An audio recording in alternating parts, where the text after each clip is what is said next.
Oke, selamat malam teman-teman. Kembali lagi, berjumpa lagi kita di channel KB Video Top teman-teman, yang membahas tentang berbagai macam video ya. Karena channel saya tidak searah, maka bercampur-campur isi videonya teman-teman. Maka bagi teman-teman yang membutuhkan dan pengen mencari semua apa jenis video, bisa dicek nanti di video-video saya teman-teman ya. Jadi sebelum saya melanjutkan teman-teman, jangan lupa di subscribe, di like, dan di komen di kolom komentar nanti teman-teman ya. Dan kali ini saya akan membagikan cara, yaitu tentang switch karburator pada mobil Suzuki Carry teman-teman ya, atau biasa dibilang solenoid karburator ya. Jadi di sini saya punya solenoid karburator yang baru teman-teman ya. Jadi ini pertama-tama saya sampaikan kepada teman-teman semua, solenoid karbo ini saya beli melalui toko online ya. Kemudian melalui aplikasi Lazada teman-teman ya, karena keberadaan kita di sekitaran Pulau Nias ya. Jadi ini kebetulan mobilnya mobil tahun 2001, yaitu Carry Extra ya, Carry Extra yang 1000 cc atau biasa dibilang Carry 1,0 ya. Dan penyakit mobil tersebut teman-teman yaitu brebet ya dan ngempos ya.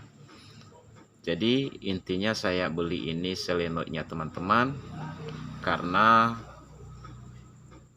solenoid yang punya karburator itu teman-teman ya, solenoidnya sudah hampir rusak ya. Jadi saya beli. Jadi ini mungkin di video saya sebelumnya sudah pernah saya jelaskan teman-teman ya, tentang mobil Carry ngempos ya.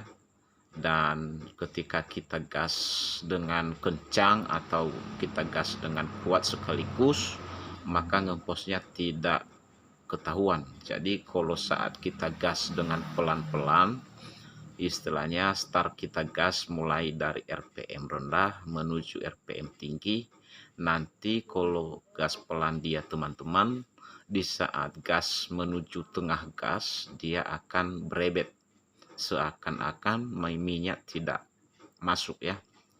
Jadi di sini saya akan angkat dengan judul video saya ini teman-teman, yaitu tentang fungsi switch karbo atau solenoid karburator untuk karburator Suzuki Carry teman-teman ya. Dan sebelumnya saya jelaskan dulu teman-teman, kalau mau beli spare part ya, belikan spare part yang original dan biasakan pakai suku cadang yang asli ya. Dan ini saya gunakan yang merek Japan teman-teman ya. Saya gunakan yang merek Japan ya. Dan ini harganya kemarin saya beli sekitar 65.000 dengan ongkir sama ongkir, yaitu habis sekitar 90.000 lebih teman-teman ya, kurang 100.000 ya. Jadi ini fungsinya teman-teman di karburator adalah satu, untuk switch langsam ya. Istilahnya langsam ini teman-teman, dia pada saat kunci kontak on, contohnya saya kasih contoh dulu kepada teman-teman, maka di sini sudah saya sediakan aki ya. Jadi saya kasih contoh memeriksa dulu solenoid apakah masih bagus atau tidak teman-teman ya, apakah masih hidup ya. Contohnya seperti ini ya.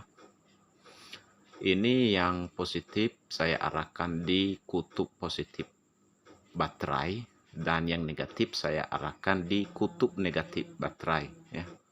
Jadi pertama-tama saya kasih dulu di kutub positif, kemudian kutub negatif. Jadi kalau selenoid ini nanti hidup teman-teman, maka dia akan bunyi cetek-cetek ya. Nah, bisa teman-teman dengar suaranya ya. Dan di ujung negatif ini teman-teman kelihatan ada bunga api pada saat terhubung dengan aki ya. Di ujung ini bisa teman-teman lihat seakan-akan ada percikan api. Itu tandanya bahwa di dalam selenoid karburator ini masih bagus atau masih terhubung komponennya ya. Jadi intinya di karbu selenoid ini teman-teman yaitu mengatur pemasukan minyak dan udara di karburator teman-teman ya.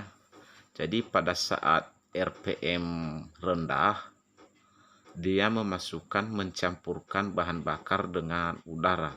Istilahnya dia bisa membuka dan menutup ya.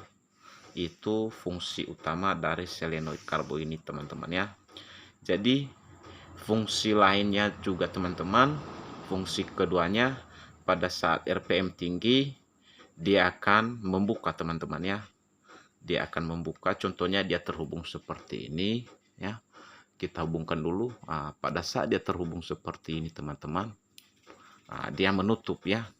Jadi aliran bensin dia cuma mengalir di lubang-lubang yang ada di pinggiran ini teman-teman ya. Jadi sementara aliran bensin yang menuju pembakaran berada di ujung sebelah sini ya. Di sini ada lubangnya ya. Jadi pada saat dia RPM tinggi itu teman-teman ya, jarum yang ada di dalam sini akan membuka ya, membuka dengan sendirinya ya. Jarum yang berada di dalam sininya dia akan membuka dengan sendirinya pada saat RPM tinggi ya. Jadi begitu dia membuka, maka otomatis bensin akan keluar membantu karburator untuk memasukkan bahan bakar ke intake manifold ya. Jadi itu fungsinya selenoid ini teman-teman ya. Jadi siapa tahu mobil teman-teman baik itu Carry setara dengan Suzuki seperti Toyota. Jadi itu semua sama teman-teman ya. Yang namanya mobil yang memakai karburator otomatis akan menggunakan switch karbu atau selenoid karburator ya. Jadi itu penjelasan dari saya kenapa mobil Carry bisa ngempos, karena gara-gara selenoid karbu ini rusak teman-teman ya. Jadi bisa juga teman-teman perhatikan ujung spuyer ini tidak boleh lepas ya, tidak boleh tertarik ya, tidak boleh terbuka. Seandainya ini terbuka maka bisa kita masukkan kembali, kemudian kita bantu ngelem pakai lem Korea ya, supaya ini tidak bisa terbuka ya. Jadi itu nanti seandainya ini bisa dicopot, spuyernya ini depan, maka karbonya akan bisa mengalami rusak atau efeknya di kendaraan akan berebet ya. Jadi sekian penjelasan tentang selenoid karbo dari saya teman-teman. Semoga teman-teman dimanapun berada ya, jangan lupa untuk di subscribe, di like dan di komen ya. Salam dari saya ya.